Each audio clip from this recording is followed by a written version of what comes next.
السلام علیکم ورحمۃ اللہ وبرکاتہ۔ آپ سب بچوں کو رمضان کی مبارک ہو، اور جو ہمارے احباب ہمارے ساتھ جڑے ہوئے ہیں کیمرہ کے ساتھ، ان سب کو بھی مبارک ہو۔ جو بھی خواتین و حضرات، بچے بچیاں دنیا میں جہاں جہاں بھی دیکھ رہے ہیں، سن رہے ہیں، سب کو میری طرف سے رحمتوں والے مہینہ کی مبارک۔ رمضان کیسے شروع کیا گیا؟ اگر اس کے بعد کچھ وقت ملا تو پھر جو آج تلاوت ہوئی ہے اس کے بھی چند باتیں عرض کر دوں گا، لیکن ہم ایک سفر شروع کرنے لگے ہیں تو ہمیں پتہ تو ہو کہ اس سفر کی منزل کیا ہے اور اسے طے کیسے کرنا ہے۔ اس کی عظمت اور فضیلت تو یہ ہے کہ فرض 70 فرض کے برابر ہو جاتا ہے اور نفل فرض کے برابر ہو جاتا ہے۔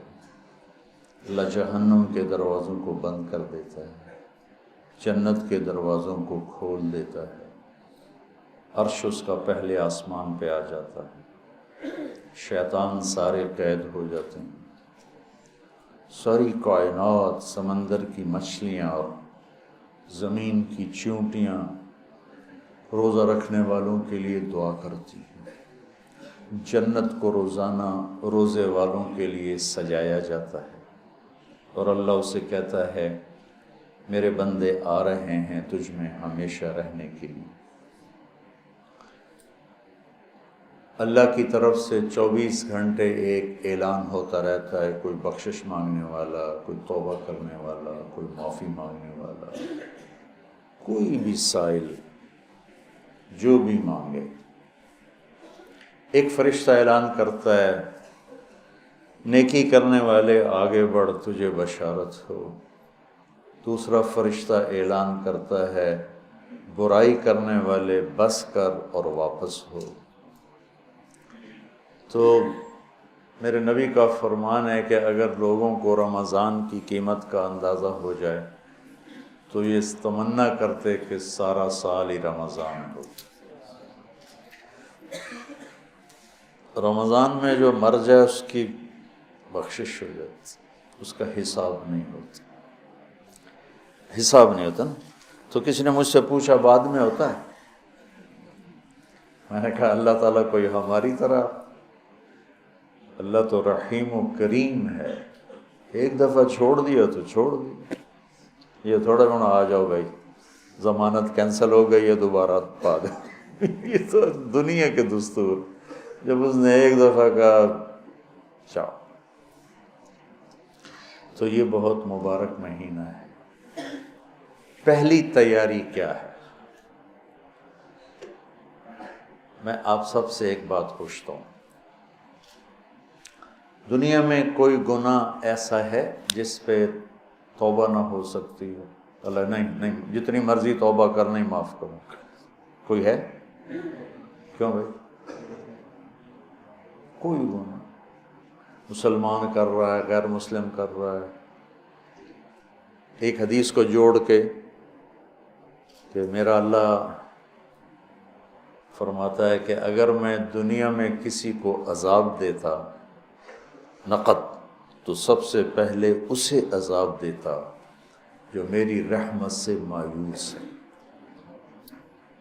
ٹھیک ہوگی؟ دنیا میں کوئی جرم ایسا نہیں جس کی توبہ نہ ہو، جس کی معافی نہ ہو۔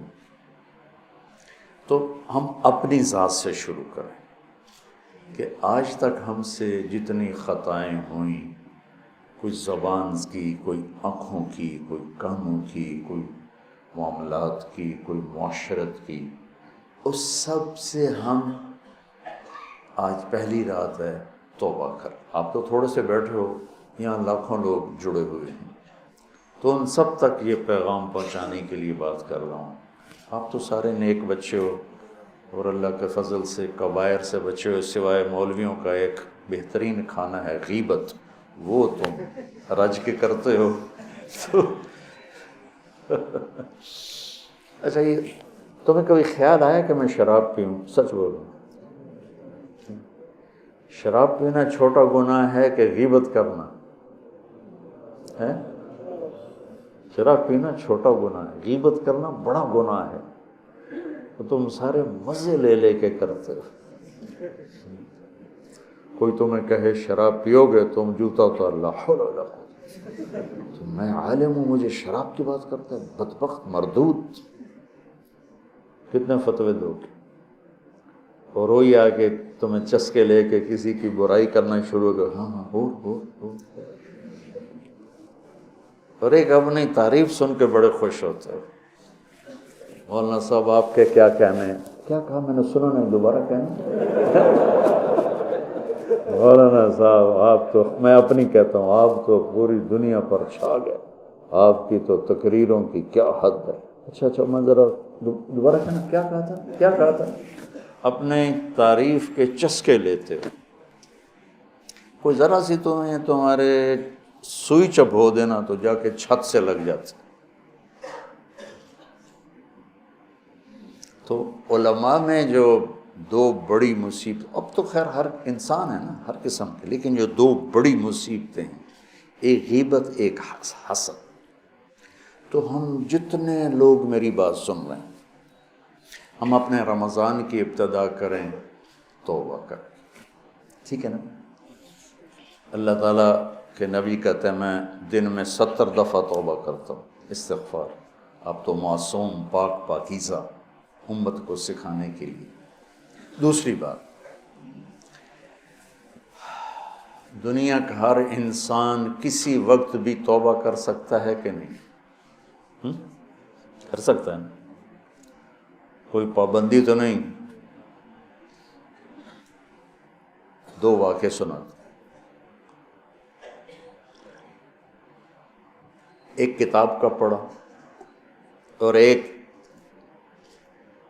ساتھی پر جو یعنی وہ راوی اول پہلا شخص، شاہ سید احمد شہید رحمۃ اللہ علیہ کے لشکر جب بالا کوٹ میں آمنے سامنے ہوئے تو سکھوں کا لشکر تھا کوئی 20,000 کا، اس کا تھا سپہ سالار شیر سنگھ، رنجیت سنگھ کا بیٹا، اور یہ چند ہزار تھے۔ تو ان کو وہاں ایک پہاڑ ہے مٹی کوٹ، دوسرا ہے بالا کوٹ۔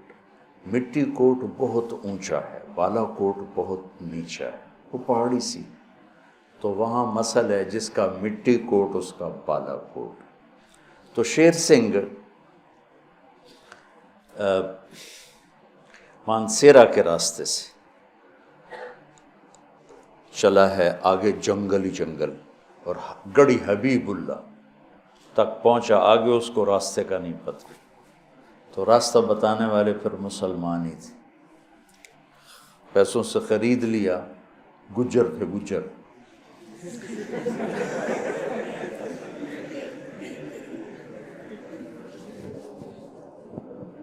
تو وہ تو ہر قوم میں اچھے برے تو ہر قوم میں ہوتے ہیں۔ ویسے تاریخ بتا رہا ہوں تو میں کہتا ہوں ہر چیز بتاؤں، یہ تاریخ کے طور پہ بتا رہا ہوں نہ کہ برائی کے طور پہ۔ تو گجروں نے راستہ بتایا اور مٹی کوٹ پہ لے آئے، بالا کوٹ بیچ میں کھیت تھے جس میں پانی لگا ہوا تھا اور چاول کی فصل تھی۔ تو جب ادھر شاہ صاحب کا لشکر آیا اس کنارے پر اور سکھوں کا لشکر آیا اس کنارے پر، اور جنگ شروع ہونے والی ہے، ایک سکھ نے دوڑ لگائی اور کھیت پاس، وہ سمجھے کہ حملہ کرنے جا رہا، اس نے دوڑ لگائی اور چاول کے کھیتوں کو پار کرتا ہوا آ کر شاہ صاحب کے پاؤں میں گر پڑا، اپنا کڑا توڑا، زنار توڑیو کا مجھے کلمہ پڑھا تھا۔ شاہ صاحب نے کلمہ پڑھایا، جنگ شروع ہوئی، پہلا شہید یہ سکھ تھا۔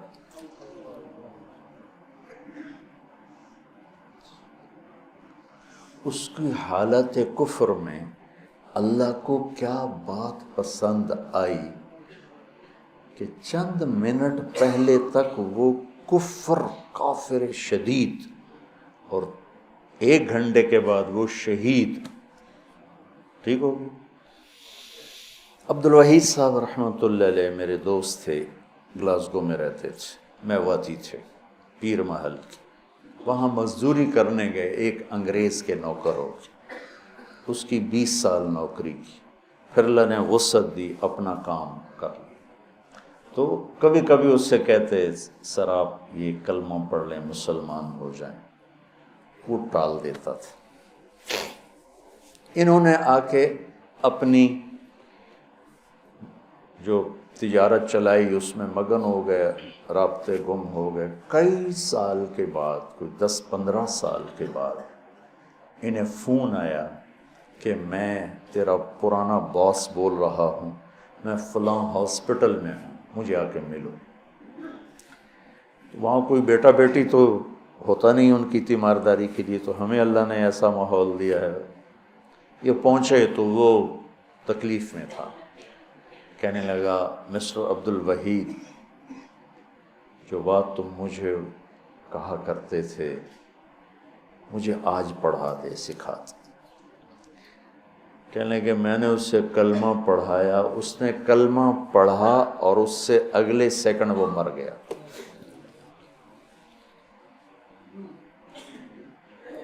ٹھیک ہو؟ یہ تو آپ کو نے 2 غیر مسلموں کی بات سنی۔ من کان آخر کلامہ لا الہ الا اللہ دخل الجنہ۔ مولوی شاہ صاحب کے بھائی ساری زندگی کمیونسٹ رہے اور دہریہ ٹائپ ہو گئے، اور اسلام کے خلاف شاعری بھی کی، کتابیں بھی لکھی، اور مرنے سے پہلے 3 دفعہ کلمہ پڑھا۔ مولوی شاہ صاحب نے خود بتایا۔ کون سی بات اللہ کو پسند آئی کہ اس کے سارے کفریات کے باوجود ایمان کو سلب نہیں فرمایا؟ ایمان والی ماں سے پیدا ہوا تھا۔ ایک سٹیج کا اداکار تھا، یہ جواد وسیم صاحب کا واقعہ، وہ ہر عیب میں سب سے آگے تھا، اور ہم کہتے ہیں ماشاءاللہ نماز پڑھتے موت آئی، قرآن پڑھتے موت آئی، اللہ کے راستے موت آئی۔ وہ سٹیج پر اداکاری کر رہا تھا اور دل کا اٹیک ہوا اور گر پڑا۔ اٹھا کے پیچھے لے گئے تو اس نے زور زور سے کلمہ پڑھنا شروع کیا، اور کلمہ پڑھتے پڑھتے مر گیا۔ موت کہاں آئی؟ سٹیج پر، جو انتہائی غفلت کی، نافرمانی کی جگہ ہے، اور ہر عیب، ہر کبیرہ گناہ۔ اور جب میں کوئی چھٹی نہیں دے رہا ہوں، میں ایک بات کرنا چاہتا ہوں جس پر کہ میری طرف سے کوئی اجازت نہیں کہ جو مرضی کرو ہوتے اللہ اخیر تک کلمہ وہی پڑھتا ہے جس کو اللہ پڑھواتا ہے۔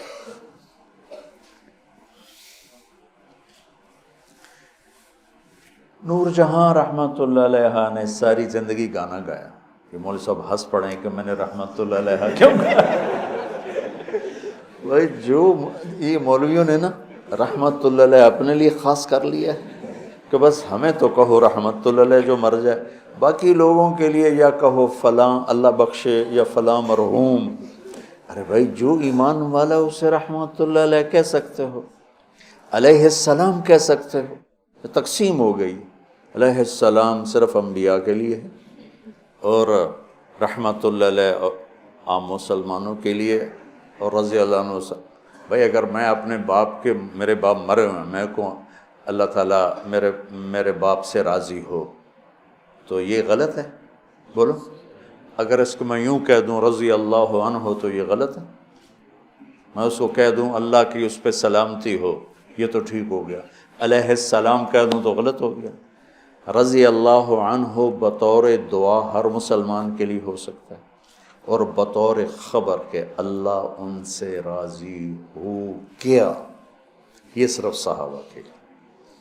وہ 1.5 لاکھ تھے، وہ 2 لاکھ تھے، وہ جتنے بھی تھے، یہ لفظ صرف ان کے لیے ہے کہ بطور خبر کہ اللہ ان سے راضی ہو گیا۔ باقی میں ہر مسلمان کے لیے کہہ سکتا ہوں رضی اللہ عنہ، جو ایمان پہ مرا ہے رضی اللہ۔ تو میں نے رحمت اللہ علیہ کہا تو مولانا صاحب مسکرا اٹھے، بھائی کسی اور نو ہی جنت جان دے، کیوں آپ ہی جانا جائے؟ تو یہ ہماری وہ جاہلی، یعنی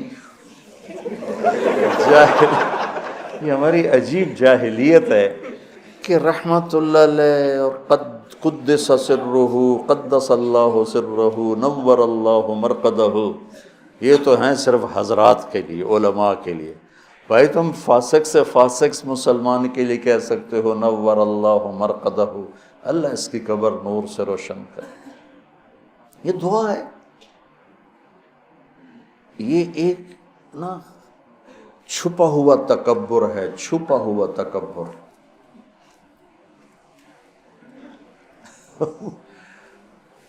زبان سے کہہ رہا ہوتا میں تو عاجز فقیر، اگلا کہتے واقعی آپ عاجز فقیر ہوئے کیا کہ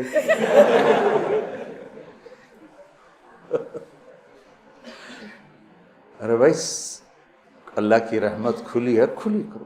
جو مسلمان مر گئے ہیں اسے آپ بطور دعا رحمت اللہ علیہ بھی کہہ سکتے ہو، علیہ السلام بھی کہہ سکتے ہو، رضی اللہ عنہ بھی کہہ سکتے ہو۔ بطور خبر خاص ہے صحابہ کے لیے، اور بطور دعا سب کے لیے کہہ سکتے ہو۔ تو میں نے اس بیچاری کو رحمت اللہ علیہ کہا تو وہ مجھے ایسے دیکھنے لگے۔ وہ 27 رمضان تھی اور جمعہ کی رات تھی۔ بتاؤ خود کوئی اختیار کر کے مر سکتا ہے؟ ساری زندگی گانے میں کچھ گانا کوئی اچھا کام نہیں شریعت میں، گناہ ہے، لیکن وہ کیا ایسی خوبی کی مالک تھی کہ شب قدر، شب جمعہ، اس میں اس کی موت آئی۔ تو آپ اللہ کی رحمت کو شاید ہم سمجھتے ہی نہیں۔ اس ساری میری بات کا خلاصہ یہ ہے کہ جب ہر انسان کافر ہو، مسلم نافرمان ہو، عمل کے لحاظ سے، عقیدہ کے لحاظ سے،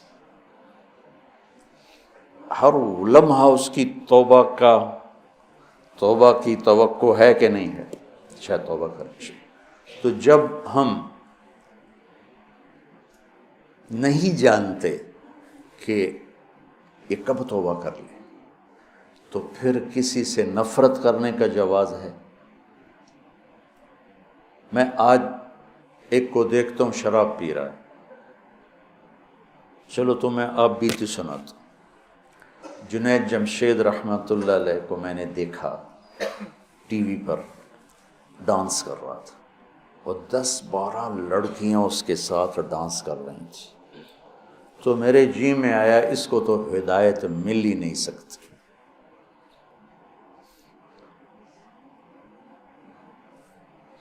اور اللہ نے اس کی ہدایت کا مجھے ہی ذریعہ بنایا۔ صرف کوئی 4 مہینے کے بعد نظام چلا اور کیا خوبصورت زندگی لے کر گیا۔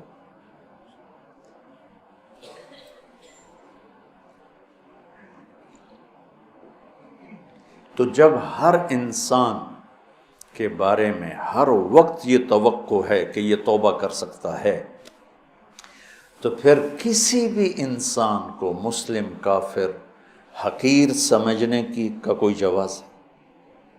آج وہ یہ کر رہا ہے، وہ رات کو توبہ کر لے، وہ کل توبہ کر لے، وہ موت کے آخری لمحے میں توبہ کر لے، تو میری حقارت تو مجھے گرا دے گی، اور وہ جنت کے مزے کر رہا ہو۔ تو رمضان میں داخل ہونے کے لیے دوسری تیاری یہ ہے کہ اپنے دل کو سب کی نفرت سے صاف کر دو۔ اللہ نے میرے نبی سے کہا لست علیہم بمسیطر، میرے نبی آپ ان کے اوپر کوئی ٹھیکیدار نہیں ہیں، یہ میرا کام ہے، بس آپ اپنا پیغام پہنچائیں۔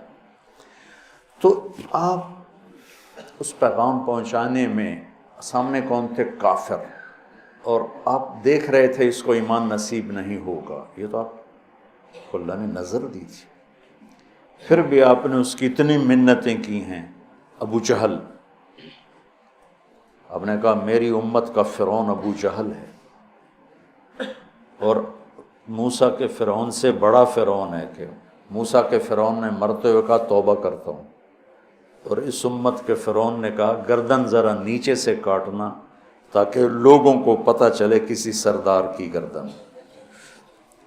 آپ نے اس کے گھر کے اتنے چکر لگائے جس کے بارے میں جانتے تھے نصیب میں ہدایت نہیں ہے، کہ وہ کہنے لگا اے محمد بس کرتے، ہم قیامت کے دن گواہی دے دیں گے کہ تو نے ہمیں اپنے رب کا پیغام پہنچا دیا تھا، اب بس کرتے۔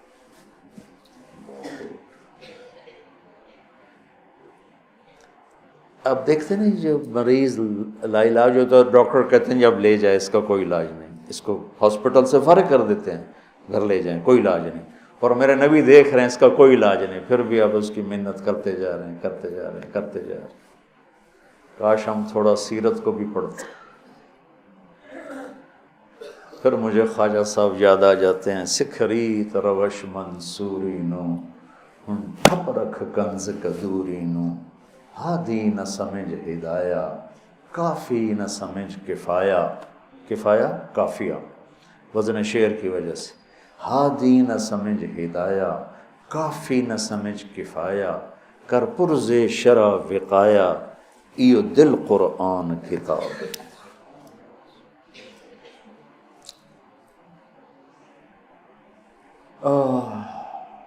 تو دوسرا کام سامعین اور آپ حاضرین کہ ہم اوروں کی نفرت سے بھی دل کو صاف کرتے ہیں۔ ہم چاہتے ہیں نا اللہ ہمیں معاف کر دے، تو ہم ہر ایک کے لیے یہی چاہیں کہ اللہ اس کو معاف کر دے۔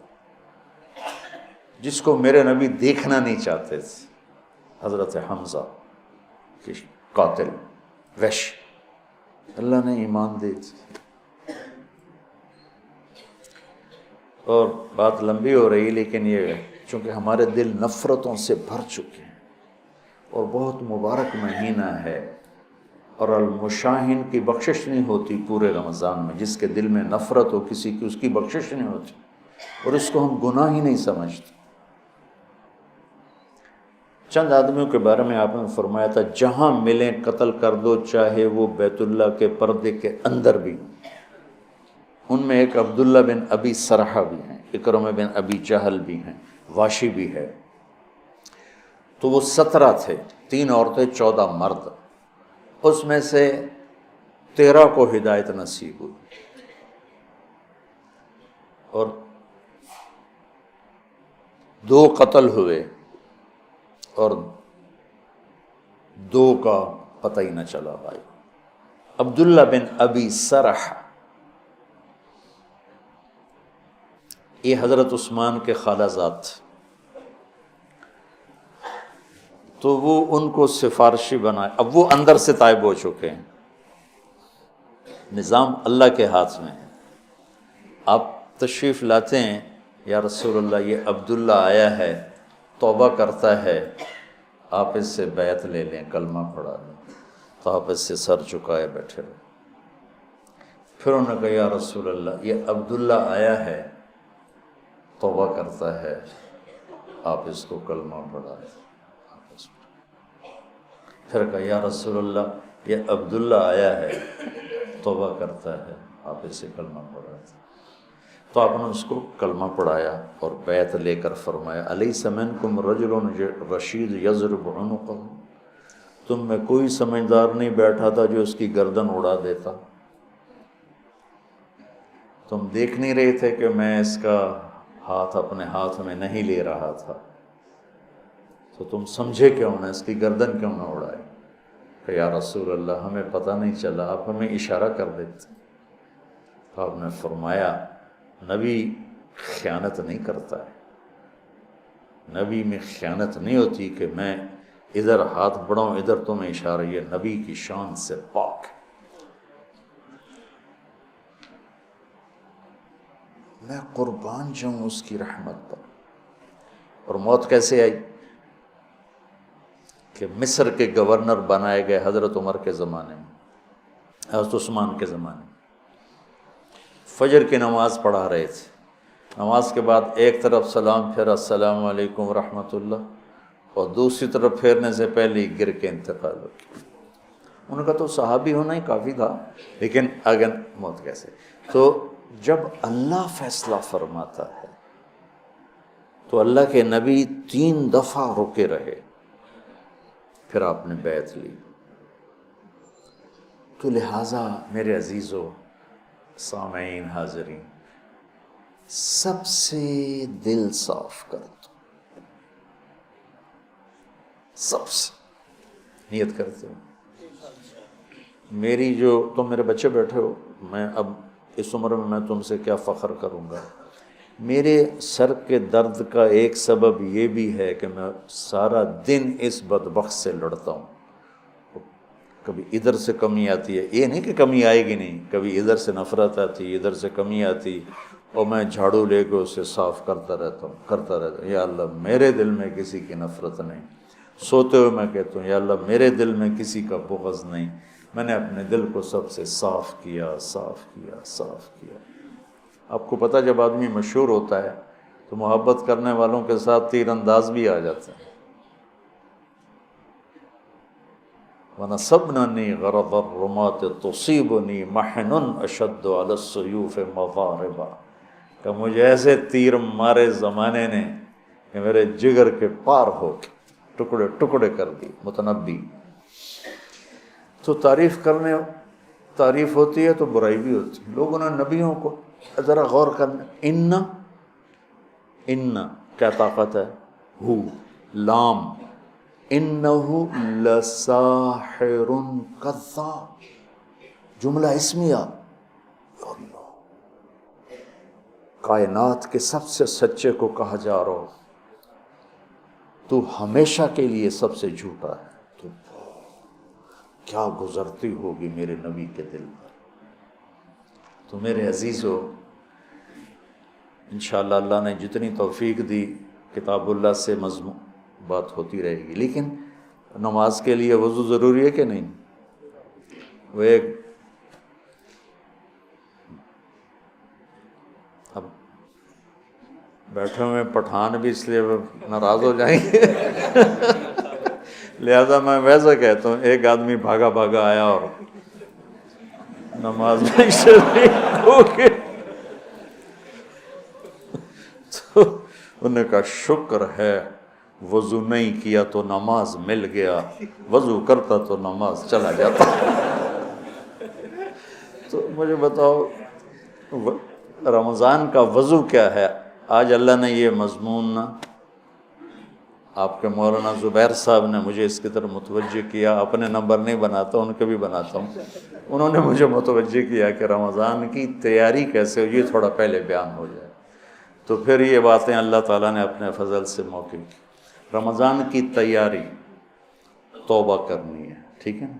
رمضان کی تیاری سب کی نفرت سے دلوں کو پاک اور صاف کرنا ہے، کہ پتہ نہیں کب کس 100 آدمیوں کے قاتل کو جو اللہ نے معاف کر دیا، سیاہ ستہ کی روایت۔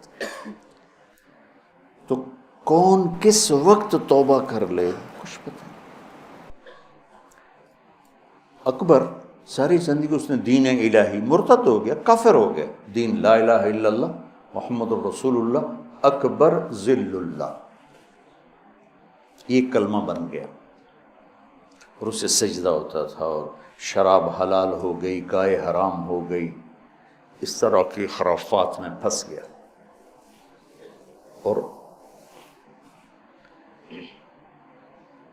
مجدد الفسانی رحمۃ اللہ علیہ کی محنت آہستہ آہستہ آہستہ آہستہ آہستہ آہستہ آہستہ اس تک پہنچی، تو اپنی زندگی کے آخری چند ایام میں دوبارہ کلمہ پڑھ کے مسلمان ہو گئے۔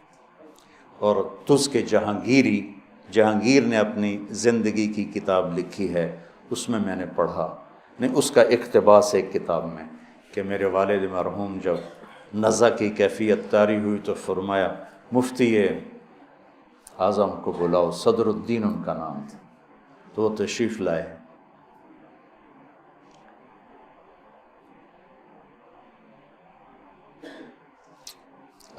اللہ کی رحمت کو تنگ نہ کرو، گھٹن نہ پیدا کرو، بڑی وسیع ہے.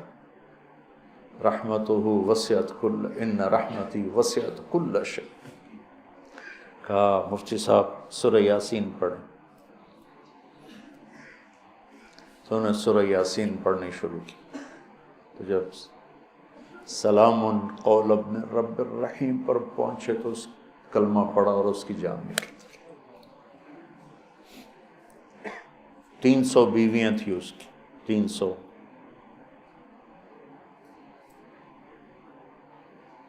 اور زندگی گمراہی میں نہیں، کفر میں گزری، مرتد. اندر کون سی چھپی ہوئی خوبی تھی کہ یوں موت آ رہی. تو رمضان کی تیاری کا، روزے تراویح تلاوت کر کر کر کر کر کر تھک ہار کے آخری دن بھی خالی بیٹھے ہوں اور بخشش ہی نہ ہو. کلتی نقضت غزلہا من بعد قوت انکاثا، وہ تو نہ ہو جائے. تو دوسرا کام کیا ہے بھائی؟ سب سے اپنے دل کو صاف کرنا ہے.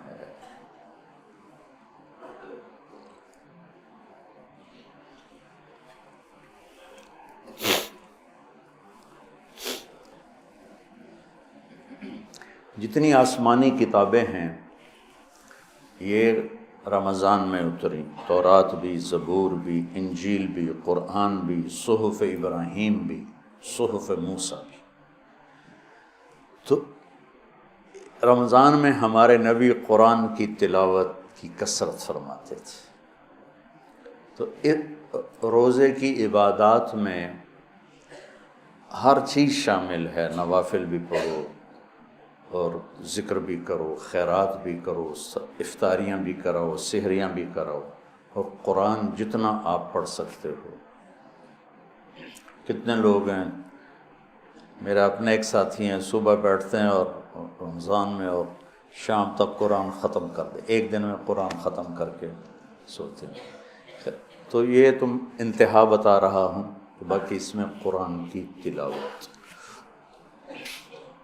روزہ رکھنے کے نتائج کیا ہیں؟ لعلکم تتقون، کہ اللہ تعالیٰ تمہیں تقوی نصیب فرمائے گا. اور کیا ہیں؟ اللہ تعالیٰ تمہیں بھوک کی وجہ سے نہ تمہیں صحت بھی دے گا، فاضل مادے چل جاتے. اللہ تعالیٰ غریب کا درد بھی دے گا، بشرطے کہ روزہ ایسے رکھو کہ سنبھل کے کھاؤ، حملہ نہ کرو دسترخوان پر. سحری ہضم نہیں ہوتی، افطاری آ جاتی، افطاری ہضم نہیں ہوتی، سحری آ جاتی، بیماریاں اور بڑھ جاتی ہیں. آپ جوان ہو، بھوک رکھ کے کھاؤ تاکہ آپ کو بھوک لگے، پیاس لگے، آپ کو جہنم کی بھوک یاد آئے، ہمیں جہنم کی پیاس یاد آئے، ہمیں غریب کا دکھ یاد آئے. ہندوستان میں تھا 82 میں، نظام الدین میں 2 مہینے رہا. تو میں صبح سیر کرنے جاتا تھا تو واپس آتا تھا. تو ایک دفعہ میں دوپہر کے وقت نکلا تو وہ وہاں گداگر بیٹھے ہوتے تھے، گداگر. تو وہ کہنے لگا بابا اللہ کے نام پہ دے دو. میں نے کوئی 1 روپیہ دیا اس وقت. کہنے لگا بیٹا روٹی کھلا دو. میں نے کہا آ جاؤ. میں نے اس کو ساتھ لیا، ہوٹل تھے مرکز کے سامنے. میں نے کہا کیا کھاؤ گے بابا جی؟ کہنے لگا بریانی کھاؤں گا. تو میں نے آرڈر دیا، وہ کھانے پر ایسے گرا اس کو دائیں بائیں کا ہوش ہی نہیں. میں اور منگاتا رہا، اس میں ڈالتا رہا، اس کو نہیں پتہ چلا. یوں اور کھائے جا رہے، کھاتے کھاتے جب پوری طرح اس کا پیٹ بھر گیا، پھر اس نے سر اوپر اٹھایا، کہا الحمدللہ بیٹا آج 3 دن کے بعد کھانا کھایا، آج 3 دن کے بعد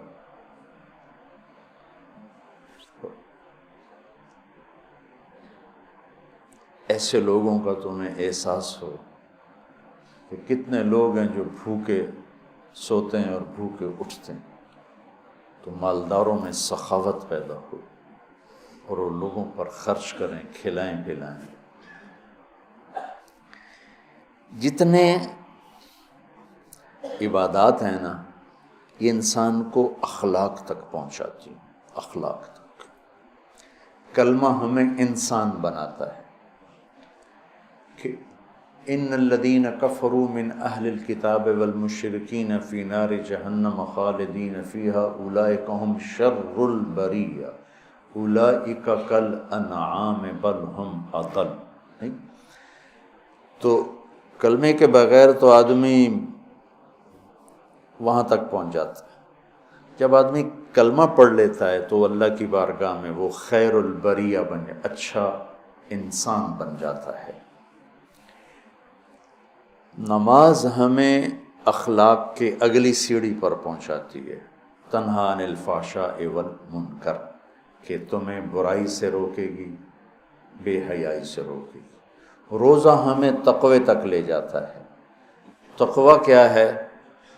وَسَارِعُوا إِلَىٰ مَغْفِرَةٍ مِّن رَبِّكُمْ وَجَنَّةٍ عَرْضُهَا السَّمَاوَاتُ وَالْأَرْضُ أُعِدَّتْ لِلْمُتَّقِينَ۔ جنت کی دوڑ لگاؤ جو تقوی والوں کے لیے ہے۔ تقوی والے کون ہیں؟ الذین ينفقون فی السراء والضراء والکاظمین الغیظ والعافین عن الناس واللہ یحب المحسنین۔ تقوی والے وہ ہیں جو اللہ کے نام پہ خرچ کرتے ہیں، تنگی ہو یا فراخی ہو، اور اپنے غصے کو پی جاتے ہیں اور لوگوں کو معاف کر دیتے ہیں۔ تو تقوی بھی اخلاق تک پہنچا رہا ہے، حج ہمیں اخلاق تک پہنچا رہا ہے۔ فمن فرض فیہن الحج فلا رفث ولا فسوق ولا جدال فی الحج، کہ اگر تم نے حج کا احرام باندھا ہے تو اس کا نتیجہ یہ مجھے دیکھنا ہے کہ تمہاری زبان کی بدتمیزی ختم ہو جائے، زبان کی بے حیائی ختم ہو جائے، لڑائی جھگڑا ختم ہو جائے، اور بڑے گناہوں سے تم بچو۔ تو ہر عبادت ہمیں وہ اخلاق کی طرف لے جا رہی ہے۔ تو میرے عزیزو، میرے بہن بھائیو جو سن رہے ہو، دل کے برتن کو صاف کرو، سب کو معاف کرو، سب کی نفرت دل سے نکالو، سب کی ہمدردی اپنے دل میں پیدا کرو، اور اپنے گناہوں پہ توبہ کر کے ہم اس کی ابتدا کرتے ہیں۔ نیت کر لی نا سب؟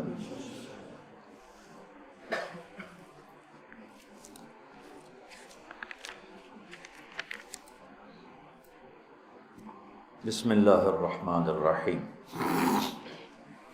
سورۃ فاتحہ میں اللہ کا تعارف ہے۔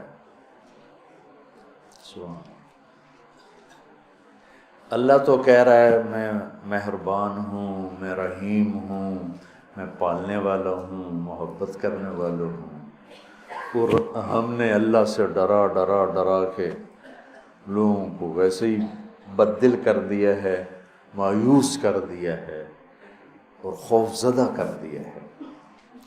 سورۃ فاتحہ کے بارے میں حضرت علی رضی اللہ تعالیٰ عنہ کا ارشاد عالی ہے، اگر میں سورہ فاتحہ کی تفسیر لکھاؤں تو 70 اونٹوں پہ لادی جائے گی۔ 70 اونٹوں پہ یعنی ہر آیت کے لیے 10 اونٹ۔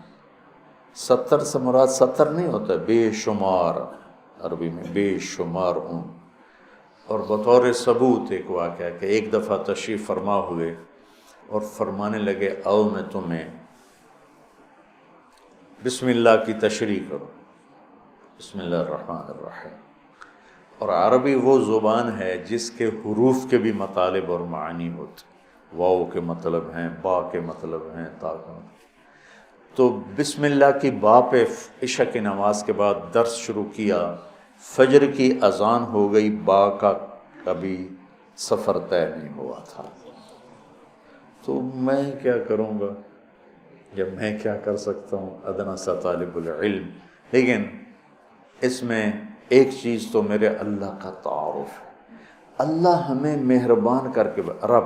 اللہ یہ بھی تو کہہ سکتا تھا الحمدللہ جبار السماوات والارض، الحمدللہ قہار السماوات والارض.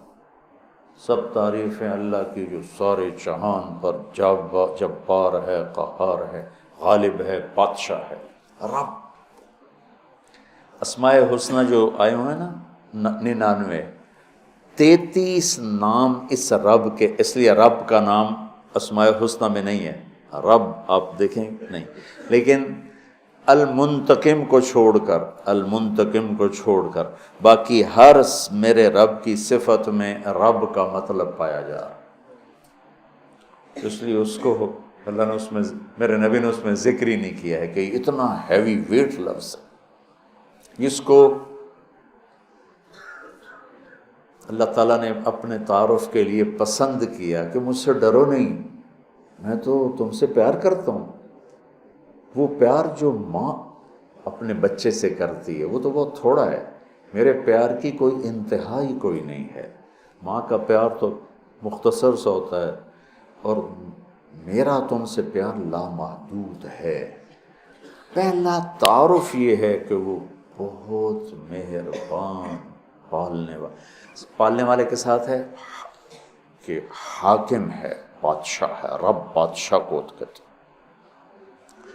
انہ ربی احسن مثوایا، یوسف علیہ السلام انہوں نے عزیز مصر کو کہا انہ ربی، وہ میرا بادشاہ ہے، اور اس نے مجھے یہاں بہت اچھا رکھا ہے، میں خیانت نہیں کر سکتا.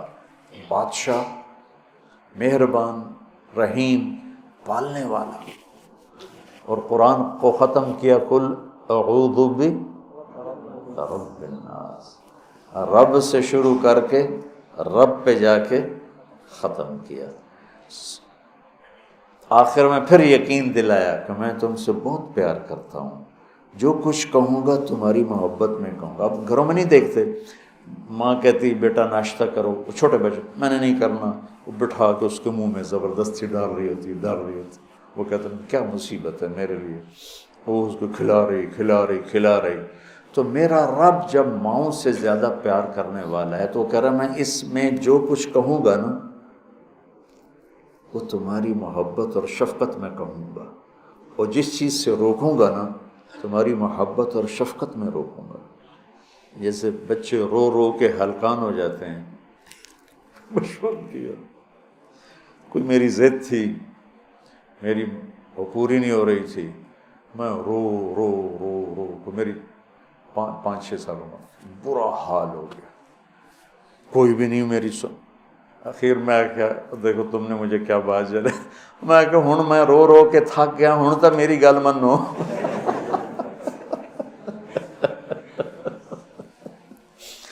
نہیں مانی گئی. کیوں؟ میرے لیے ٹھیک نہیں اور مجھے پتہ نہیں. تو اس مقدس کتاب میں جب اللہ کہتا ہے یہ نہیں کرنا تو اس میں ہلاکت ہے، یہ کرنا ہے تو اس میں ہمارا نفع ہے. تو تعارف میں اللہ نے اپنے ربوبیت، اپنے رحم کو، اپنی مہربانی کو اس خوبصورت انداز میں ذکر کیا کہ دل کھنچتا ہے، اور اتنے حسین انداز میں پیش کیا اپنا تعارف. جیسے یہ کئی ساتھی کہتے ہیں جب آپ ہمیں کوئی واقعہ سناتے ہیں تو ہمیں لگتا ہے جیسے وہ ہمارے سامنے ہو رہا ہے. وہ میں نے ایک دفعہ یہاں چنگیز خان کی تاریخ بتائی تو مولانا عدنان صاحب کے آئے ہوئے تھے چچا زاد، تو وہ بڑے جولی سے ہیں. وہ بعد میں کہنے لگے جب مولانا صاحب چنگیز خان کو بیان کر رہے تھے تو میں ڈر گیا، مجھے لگا جی میں پیچھوں بیٹھا چنگیز خان. تو میرا رب بھی جب کوئی بیان کرتا نا تو لگتا ہے سامنے آ گیا. تو اللہ نے اپنا اس خوبصورت انداز میں تعارف کرایا کہ لگا جیسے اللہ سامنے آ گیا ہے تو وہ کہتا ہے میں تیری ہی بندگی کرتا، جیسے وہ سامنے آ گیا.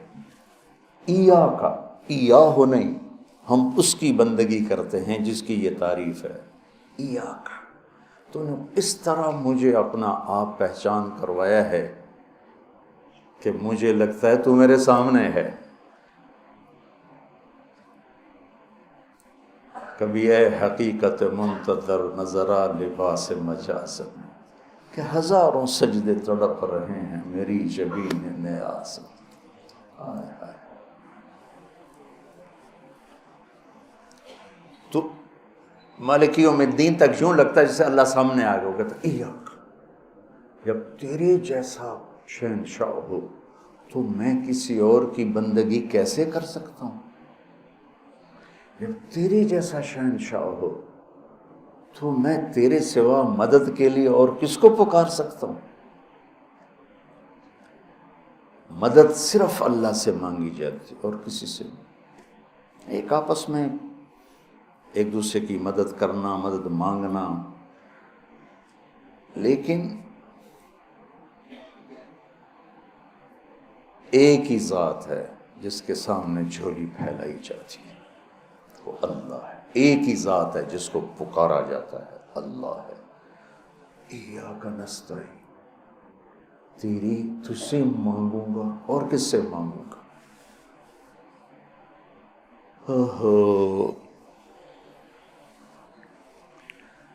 اور اللہ نے سب سے کہا ہے سب کی سنوں گا۔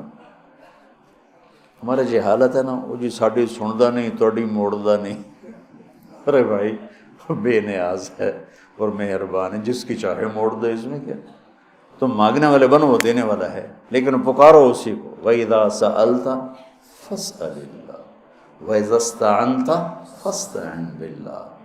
جب مانگنا ہو اللہ سے مانگ، اور جب مدد کے لیے پکارنا ہو تو صرف اللہ کو پکار، اللہ کے سوا کوئی مدد کرنے کے قابل نہیں۔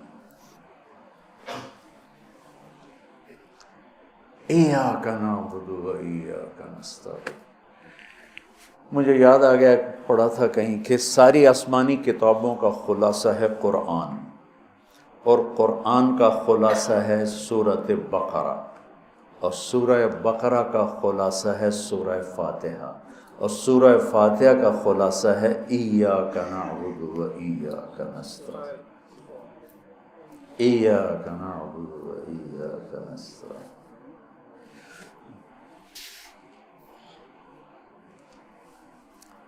آگے ایک عجب دعا ہے، اہدنا الصراط المستقیم، یا اللہ میں سیدھا راستہ دکھا۔ جتنے انسان کے علاوہ مخلوق ہے، وہ ماں کے پیٹ سے صحیح زندگی گزارنا سیکھ کے آتے، اللہ کی طرف سے ان کے اندر یہ چیز ڈلی ہوتی، ان کو پیدا ہوتے ہی پتہ ہوتا ہے یہ کھانا ہے، یہ نہیں کھانا، ادھر چلنا ہے، ادھر نہیں چلنا، یہ دشمن ہے، یہ دوست۔ آج پہلے دن چوہا اپنی بل سے نکلا، اپنے کھڈ سے نکلا، سامنے بلی دیکھی، بھاگ کے واپس آیا۔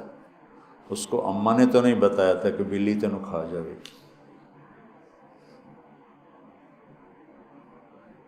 میں ایک عام مثال دیتا ہوں اپنے بیان میں کہ بکری کو گوشت کھلاؤ مر جائے گی، نہیں کھائے گی۔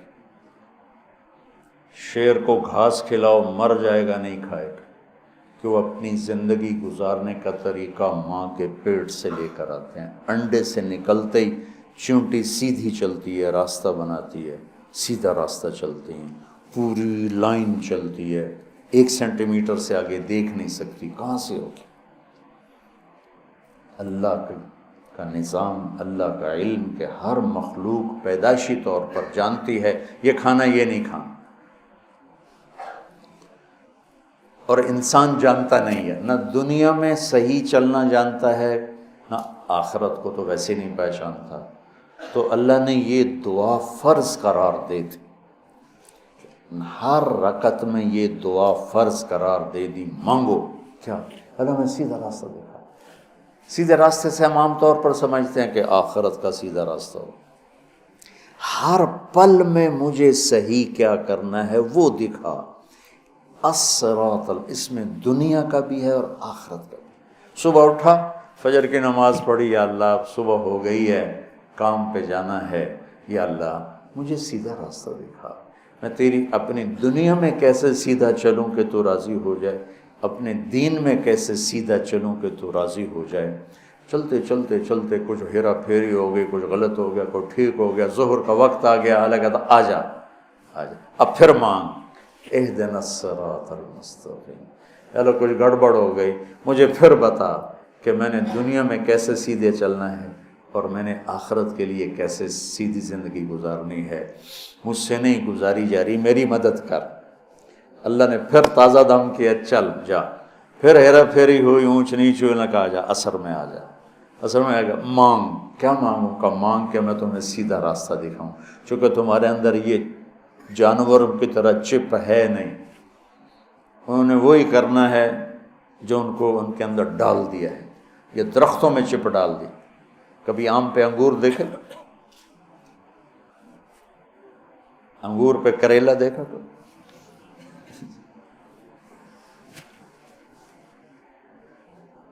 کبھی شیشم پہ پھل دیکھا؟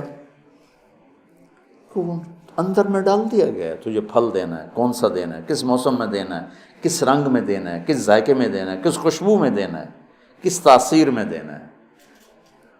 تو ہمیں اس میں اللہ تعالیٰ نے دونوں تاریں ڈال دی ہیں، اچھائی برائی. تو لگا آؤ پھر مانگو، اثر میں پھر مانگو. پھر جائے کو اونچ نیچ ہو ایران کا آجا، مغرب میں پھر مانگ. وہ کتنا مہربان ہے. آجا مانگ یا اللہ. پھر گڑبڑ ہو گئی، پھر دکھا راستہ. پھر کہا چلو عشاء ہوگی آجا. اب حالانکہ اب تو نے سو جانا ہے، لیکن سو رات میں کتنی برائیاں ہوتی ہیں، سب سے زیادہ برائیاں تو رات کو ہوتی ہیں. تو آجا پھر مانگ کہ میں تیری رات صحیح گزروا دوں، تیرا ہر پل صحیح گزروا دوں، اور پھر آخرت کا راستہ بھی تجھے صحیح دکھا دوں. یہ اہدنا الصراط المستقیم، ہر پل میں سیدھے راستے کو مانگنا ہے، ہر پل میں سیدھے راستے کو مانگنا ہے. اور صراط چوڑے راستے کو کہتے، مستقیم سیدھے راستے کو کہتے. یہ ہمارا موٹر وے بن گیا ہے ہمارے گھر تک، تو اب ہم نے وہ پینسرے جاؤ، گوجرے جاؤ، ٹوبے جاؤ، رجانے جاؤ، پیر محل جاؤ، سندیلیاں لے جاؤ، عبدالحکیم جاؤ، دھکے کھاندے کھاندے گھر جاؤ. وہ چھوڑ کے ہم 1.5 گھنٹے میں یہاں سے، پہلے 3.5 گھنٹے لگتے تھے، ہم 1.25 گھنٹے 1.5 گھنٹے میں گھر پہنچ جاتے ہیں. یہ صراط اور غیر صراط کا فرق ہے کہ آدمی جب راستے کا چناؤ کرتا ہے تو کہتا ہے میں راستہ سیدھا، راستہ کھلا بھی ہو چوڑا بھی ہو، کھلا بھی ہو چوڑا بھی ہو. تو اللہ کہتا ہے میں قربان جاؤں. اور اللہ ہمیں کیا کہ او میرا بندہ اے مانگ میں تینوں موٹر وے تے چڑھاؤں.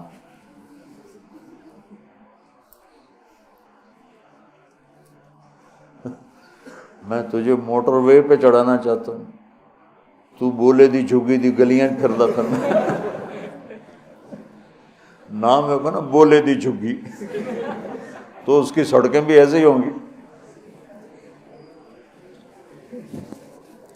اور صراط تلوار کو بھی کہتے ہیں. تلوار کا جو ایک ہوتا ہے نا ایک طرف، اس کو بھی صراط کہتے ہیں، کہ وہ صاف شفاف ہوتا ہے، کوئی کھڈا بڈا نہیں ہوتا.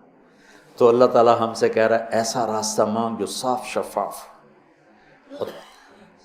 اور جیسے صراط تلوار جیسے چیز کو کاٹتی ہے تیزی کے ساتھ، ایسے ہی اللہ تعالیٰ کہہ رہا ہے کہ وہ راستہ مانگ جو میں تیزی کے ساتھ تو اپنے گھر پہنچ جائے، جیسے ہم تیزی کے ساتھ اب گھر پہنچ جاتے. اور مستقیم، ٹیڑھا میڑھا نہ ہو، سیدھا ہو، سرسبز ہو، سرسبز ہو، دیکھنے کو میں اچھا لگے. تو انعمت علیہم صراط الذین انعمت علیہم. ناعمہ اس بوٹی کو کہتے ہیں جس پر کبھی خزاں نہ آئے، وہ پودا جس پر ہمیشہ ہریالی رہے، وہ ناعمہ ہے. وجوہ یومئذ، کبھی ان پہ کوئی خزاں نہیں آئے گی. تو اللہ کہہ رہا ہے صرف روڈ نہ مانگ، سرسبز بھی مانگ. کہیں چائے پیو، کتے کافی پیو، کتے بہ کے گپا مارو. وہ کوئٹے والا راستہ نہ مانگ، کالے پہاڑ سارے راہ ویک ویک کے بندہ برباد ہو جانا. کہ ایسا راستہ مانگ جس میں سبزہ ہو، ہریالی ہو، باغ باغیچے ہوں، گل و گلزار ہو، اور تجھے پتہ بھی نہ چلے، اور تیرا راستہ طے ہوتے ہوتے ہوتے تو مجھ تک آ جائے۔ پھر ساتھ دوسری دعا بھی منگوائی کہ ایسا راستہ جہاں پیٹرول نہ ملے، ایسا راستہ جہاں کھڈے ہوں، ایسا راستہ جہاں ڈاکو پڑ جائیں، ایسا راستہ جہاں لائٹیں بند ہو جائیں، ایسا راستہ جہاں کھائیاں ہوں۔ کوئی جائے گا ادھر؟ ایک دفعہ ہم جا رہے تھے، رحیم یار خان جا رہے تھے، اور جا رہے تھے راجن پور سے آگے خواجہ غلام فرید رحمۃ اللہ علیہ کا جو ہے شہر، کیا مٹھن کوٹ مٹھن، تو وہ ہم نکلے گپوں میں، ہماری ذمہ دار جماعت، ہمیں یاد ہی نہ رہا بھائی ذرا وہ بھی دیکھ لیں کہ تیل بھی ہے کہ نہیں۔ تو وہ راستہ سنسان، ایک دم گاڑی نے جھٹکے کھانے شروع کیے۔ تو میں کہ کیوں ہے؟ تیل مک گیا۔ مر گئے وہی تو تیل، پیٹرول پمپ ہی کوئی نہیں، ایک ہی بڑھنا ہے ہوں، کوٹ میں ٹن تائیں دھکا لا بھی ہے، لیکن شہنشاہ کی مدد ساتھ ہوتی ہے اللہ کے راستے میں۔ ہماری گاڑی اپنے دھکے میں چلتے چلتے دیکھا تو آگے پیٹرول پمپ، اس پہ چڑھ گئی تو ہم نے اللہ کا شکر ادا کیا۔ تو ایسے راستوں پہ کون جانا مانگتا ہے؟ تو غیر المغضوب علیہم ولا الضالین، یا اللہ وہ راستہ نہ ہو جس پہ نہ پیٹرول ملے، نہ روٹی ملے، نہ پانی ملے، نہ چائے ملے، نہ نسوار ملے۔ تو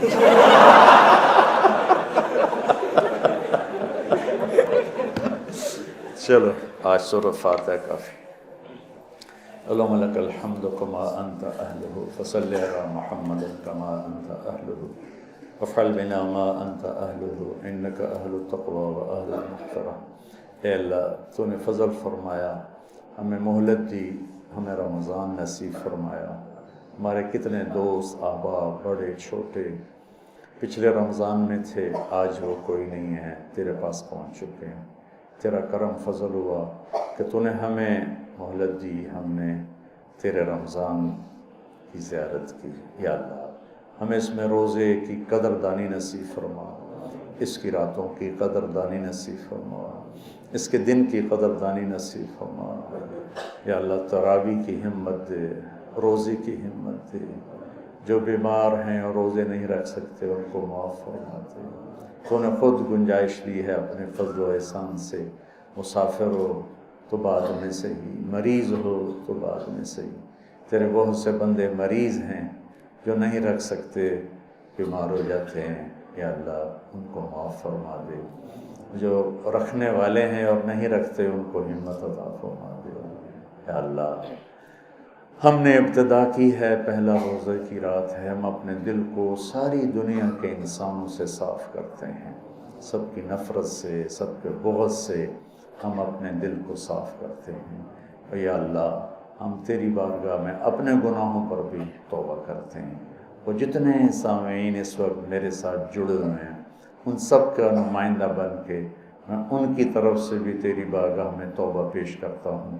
تمام سننے والے، ان بچے، یہ علماء، یہ باہر سے محلے سے آنے والے، یا اللہ میں تیری بارگاہ میں بولنے والا تیرا بندہ، ہم سب کے پچھلے گناہ معاف فرما دے، ہمارے کبیرہ صغیرہ معاف فرما دے، اور یا اللہ ہمارے دل کو پوری دنیا کے انسانوں سے صاف فرما دے۔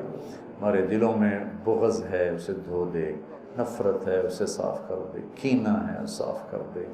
یا اللہ ہر وہ نیت اور جذبہ جو تجھے پسند ہے اس سے ہمارے دلوں کو روشن فرما، اور جو تجھے ناپسند ہے اس سے ہماری حفاظت فرما، ہمارے دیس کی حفاظت فرما۔ ہمارے دیس کے حالات ڈاماڈول ہیں، یا اللہ تو اس کی حفاظت فرما، آگے پیچھے دائیں بائیں دشمنوں سے اس کی حفاظت فرما، اندر کے دشمن باہر کے دشمنوں سے حفاظت فرما۔ تمام طبقات یا اللہ امت کی یا اللہ اپنے غیب سے مدد فرما، ہمارے حکمرانوں کی، ہماری عدالتوں کی، ہماری فوجوں کی، ہماری پولیس کی، ہماری سول کی، ہمارے تاجروں کی، ہمارے بازاروں کی، ہمارے ذمہ داروں کی، ہماری زراعت کی، ہمارے مزدوروں کی مزدوری کی زندگی کے ہر شعبے سے تعلق رکھنے والے سب کی حفاظت فرما، اور یا اللہ اپنے غیب سے یا اللہ ہمیں اپنی یا اللہ اس رمضان کو پورا کرنے کی قوت عطا فرما۔ یہ بچے تیرے علم کے لیے بیٹھے ہیں، ان کے سینوں کو نورانی فرما، روشن فرما۔ سارے مدارس میں چھٹیاں ہو گئی ہیں، یہ تیرے علم کے لیے بیٹھے ہوئے ہیں، یا تو نے قرآن کو رمضان میں اتارا، قرآن ان کے سینوں میں حقیقتاً بھی اتار دے۔ کئی حفاظ ہیں تو ان کا حفظ باقی رہے، اور جتنے ہم غیر حافظ ہیں ان کے حفاظ کے سینوں میں قرآن کی حقیقت کو اتار دے۔ اللہم یسر القرآن بألسنتنا وثبت به فؤادنا، اللہم یسر القرآن بألسنتنا وثبت به فؤادنا، اللہم یسر القرآن بألسنتنا وثبت به فؤادنا برحمتک یا